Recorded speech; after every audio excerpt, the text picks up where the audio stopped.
투미TV 시청자 여러분 반갑습니다. 당신의 부동산 주치 김재경 소장입니다. 최근 국토교통부에서 2023년도 공시가 현실화에 대해서 발표를 한 게 있는데 한번 내용 살펴보도록 하겠습니다. 국토교통부 보도 자료입니다. 2022년 11월 23일자로 2023년도 보유세 2020년도 수준으로 되돌린다 라고 발표를 했는데요. 이렇게만 놓고 보면 공시가 현실화를 하는구나, 2020년도 수준으로 재산세 감면이 되나 보다 라고 생각해 볼 수 있을 텐데요. 문제는 해당 발표에는 함정이 있습니다. 같이 한번 살펴보도록 하겠습니다. 지금 현재 부동산 가격이 떨어지고 있는데도 불구하고 매매 가격보다 공시 가격이 더 높은 역전 현상도 발생되고 있다라는 비판이 이어지자 공시 가격 현실화를 하도록 하겠다라는 게 주요 내용인데요. 보도자료를 보면 국민들의 보유세 부담이 보다 과중되었다. 그래서 시세 역전 방지도 하겠다라는 내용들이 있었던 것이죠. 그렇게 준비한 내용이 바로 어떤 거냐? 우선 2023년도 보유세 완화를 하겠다라고 하였는데요. 2023년도 재산세를 최근 주택가격 하락과 서민 가계부담을 고려해서 2020년도 이전 수준으로 환원하겠다라고 발표했습니다. 그런데 제가 아까 함정이 하나 있다라고 하지 않았습니까? 전제 조건이 1주택자만 혜택을 준다라는 내용입니다. 해당 1주택자에 대한 혜택 같은 경우는 종전에도 공정시장가액 비율을 기존 60%에서 45%로 낮춰준 부분이 있었었는데요. 이 역시도 1주택자의 경우는 45%보다 낮은 수준으로 인하할 계획이라고 밝혔습니다. 자, 이렇게 대책만 놓고 보면 약간의 위구심이 들 수 있습니다. 지금 이렇게 집값이 떨어진다라고 하는데 공시가격을 낮춰줄 거면 제대로 낮춰줄 것이지 왜 1주택자만 낮춰주냐라고 비판하는 반면, 아니 다주택자들이야 상관없는 거고 1주택자 같은 경우 실소유자니까 보호를 해줘야 된다라고 말할 수도 있겠죠.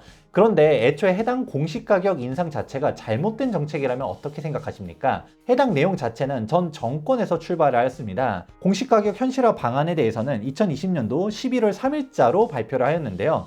해당 부분은 기존의 감정평가 원칙과 다르게 공시가격을 시세의 90%를 반영하는 것을 목표로 하겠다라고 발표를 한 것인데요. 그렇다 보니 감정평가의 원칙도 없고 그냥 시세대로 움직인다라는 거가 뭐가 공시가격이냐라는 비판도 있었습니다. 그러면 앞으로는 감정평가를 할 것도 없이 실거래가를 보고서 그냥 90%를 향해서 계속 공시가를 올리기만 하면 된다라는 것이죠. 그렇게 되다 보니까 문제가 하나씩 속출하게 됩니다. 가장 대표적인 것으로는 공시가격이 대폭 상승하게 된다는 것인데요. 기존의 공시가격은 시세 대비 60% 수준으로 있었다 보니까 해당 60% 정도의 수준을 90%까지 끌어올리려다 보니 무리하게 공시가를 높이기 시작했다는 것이죠. 공시가격 변동률 추이를 보면 보다 명확하게 나타나게 됩니다. 서울 같은 경우는 계속적으로 공시가격을 높여왔다 보니까 이전부터도 공시가격이 부담되긴 했었지만 전국 평균으로 보면 4%대에서 5%대로 물가 상승률보다 조금 더 높은 수준으로 올라갔었습니다. 그런데 공시가격 현실화율이 발표되자마자 서울 같은 경우는 19.91%, 즉 20% 가까이 올라가게 됐고요. 더 무서운 것은 전국 평균으로는 19%나 올라가게 된 것이죠. 해당 부분은 2022년도 역시 마찬가지입니다. 2022년도 서울 평균은 14%, 전국 평균은 17%라는 어마어마한 수치를 올렸는데요. 국토교통부는 자화자찬을 하면서 전년도보다는 덜 올랐다라고 했었지만 17%, 14%라는 숫자 자체도 너무 말도 안 되는 터무니없는 숫자라는 것을 인지할 필요가 있다는 것이죠. 실제로 2022년도 3월 2022년도 공동주택 공시가격을 열람을 하면서 변동률은 전년 대비 1.83% 하락했다라고 밝혔었고요.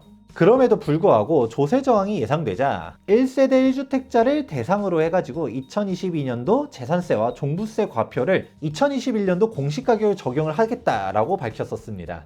이러한 국토교통부의 움직임에 대해서 각종 언론에서도 꼼수 동결 아니냐, 임시병통이다, 졸속 대응이다 라고 하면서 비판들을 해왔었는데요. 문제는 해당 사항이 현 정권에서도 되풀이가 되었다라는 것입니다.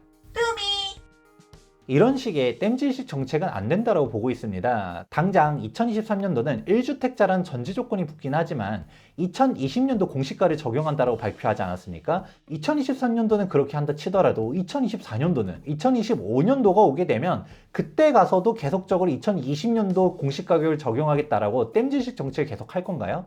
2024년도 이후 장기적으로 적용될 공시가격 현실화 계획은 2023년도 하반기에 마련할 예정이라고 발표를 하였습니다. 그런데 왜 2023년도 하반기인가 라는 의문도 들긴 합니다. 2023년도 3월 달에 또 공시가격을 발표하지 않겠습니까? 그러면 그때부터 적용될 대안을 지금 마련을 해야지 2023년도 하반기까지 도대체 무엇을 하려고 그러는 건지 의문이 들긴 합니다. 그러면 현실적인 대안에 대해서 저는 아래와 같이 생각을 하고 있습니다. 우선 첫 번째로는 공시가격 현실화에 대한 방안을 폐지하겠다라고 아예 밝히는 게 중요합니다. 사실 공시가격은 시세가 아닌데 무리하게 시세를 쫓아서 움직이려 하다 보니까 이러한 폐단이 나타나지 않았습니까? 국민들이 감당하지 못할 정도의 과도한 세금이 과세가 된 것도 있고요.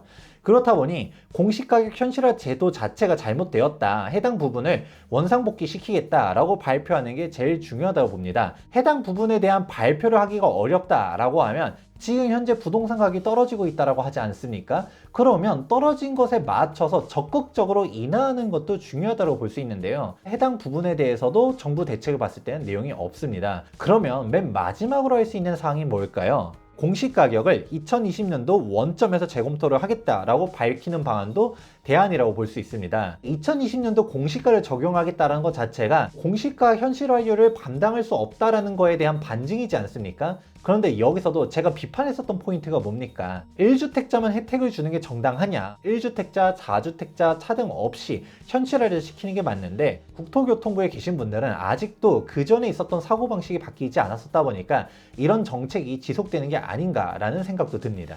최근 기사를 보게 되면 공시가격과 실거래가 역정 현상이 속출하고 있다. 그렇다 보니 정부가 공시가격 현실화율을 2년 전 수준으로 돌리겠다라고 발표를 했는데요. 함정은 여기 괄호를 치고 1주택자라는 부분이 있어야 된다는 것이죠. 그래서 해당 기사를 보면 문재인 정부 때 도입된 2020년도 공시가격 현실화 로드맵이 사실상 폐기되었다라고 했지만 다주택자 입장에서는 여전히 과중한 세금을 부담하고 있다는 것입니다. 그리고 이번 대책에서는 재산세뿐만 아니라 종합부동산세에 대한 내용도 있긴 있었습니다. 종합부동산세는 2022년 7월 발표했었던 정부 개편안이 국회에서 통과될 수 있도록 적극 노력하겠다라고 발표를 했는데요. 그렇게 개편이 되게 되면 종부세는 2020년도 수준으로 환원될 것이라고 밝혔습니다. 기획재정부 2022년도 세제 개편안 내용인데요. 해당 내용에 대해서는 일전에도 영상 상세하게 설명한 적은 있었지만 가장 핵심 포인트는 바로 종합부동산세였습니다. 종부세 정상화를 하겠다라고 하면서 다주택자 중과제도 자체를 아예 폐지를 하겠다고 밝혔는데요. 여기 한 발 더 나아가서 공제 금액도 인상을 하겠다. 다주택자 같은 경우는 기존에 6억 공제를 9억 공제로, 1세대 1주택자는 11억 공제를 12억 공제로 올리겠다고 했었죠. 그렇게 개정이 되게 되면 종합부동산세의 문제는 무엇인가요? 일반 세율이랑 다주택자 중과세율에 대한 차이가 세율 차이만 하더라도 2배 차이가 나게 된다라는 부분이 문제였다 보니까 이 다주택자 중과를 개선을 하겠다. 개정이 되게 되면 다주택자라고 해서 징벌적 세금을 물지 않게 된다라는 부분이 핵심이었습니다. 문제는 해당 종합부동산세 개정은 국회 통과 사항이라는 것인데요. 민주당에서는 부자 감세다라는 논리를 앞세워서 해당 개정안을 반대를 해왔습니다. 그렇게 우여곡절 끝에 통과한 부분도 일시적 2주택자라든가 장기 보유자에 대한 완화만 통과를 되었었고요. 그 외 나머지 완화 정책에 대해서는 전혀 통과가 되지 못했습니다. 정부에서 2023년도 역시 노력을 하겠다고 했었지만 민주당의 협조 없이는 안 된다는 것도 인지할 필요성이 있는데요. 민주당의 협조를 구해야 되는 종부세 개정안보다는 재산세와 종합부동산세의 과세 기준이 되는 공시가격을 손보는 것이 정말 중요하다고 보고 있는데 이번 대책으로는 아쉬운 점이 많다라고 평가하고 싶습니다. 이번 시간에는 2022년도 11월 23일에 발표된 공시가격 현실화 방안에 대해서 설명해 보았습니다. 언론에서는 모든 보유세 부담이 2020년도 수준으로 돌아간다라고 발표하고 있었지만 제가 설명드린 것과 같이 함정들도 도사리고 있고요. 현실적으로 보유세 부담을 완화하기 위해서는 어떤 식의 노력이 필요한지도 제 의견을 제시해 보았습니다. 본 영상이 도움되셨다면 좋아요와 구독하기 눌러주시기 바라면서 지금까지 부동산 주치 김재경 소장이었습니다. 감사합니다.